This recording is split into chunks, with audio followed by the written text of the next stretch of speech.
Good morning, কেমন আছো সবাই? আশা করি খুব ভালো আছো। একটা নতুন ভিডিওতে সবাইকে অনেক অনেক স্বাগত। সকাল সকাল স্নান সেরে পুজো দিয়ে চলে আসলাম রান্না করতে। কালকে রাত্রে না কারোরই ভাত খাওয়া হয়নি, তাই সবগুলো ভাত রয়ে গেছে। তাই পান্তা খাবো ভেবে কালকে রাত্রেই জল দিয়ে রেখেছিলাম। আর অনেক দিন পরে খাবো, একটু স্পেশালভাবে না খেলে কি হয়?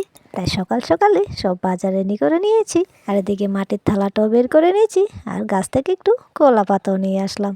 সুন্দর করে সাজালে না সাধারণ খানাটাও জানো অসাধারণ হয়ে যায়। তাই সব কিছু সাজিয়ে নিচ্ছিলাম। এদিকে দেখো কথা বলতে বলতে সব কিছু রেডি করে নিয়ে চলে এসেছি। এবার থালাটা সুন্দর করে সাজিয়ে নিই।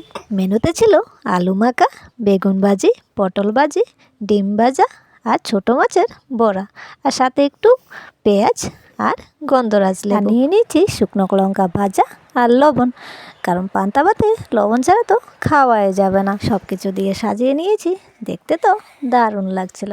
চলো এবার খেয়ে দেখি কেমন হয়েছে। লেবুতে না তেমন রস ছিল না, কিন্তু গন্ধটা না এত হেভি ছিল, খাওয়ারের স্বাদটাকে না আরও দ্বিগুণ বাড়িয়ে দিয়েছে। এদিকে বেগুন ভাজি নিয়ে নিয়েছি, আর সাথে একটু কাঁচা পেঁয়াজ, খেতে না দারুণ লাগছিল।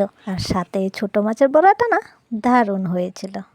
চলো এবার খেয়ে নিই। সবাই ভালো থেকো, সুস্থ থেকো, দেখা হবে অন্য আরেকটি ভিডিওতে। টাটা।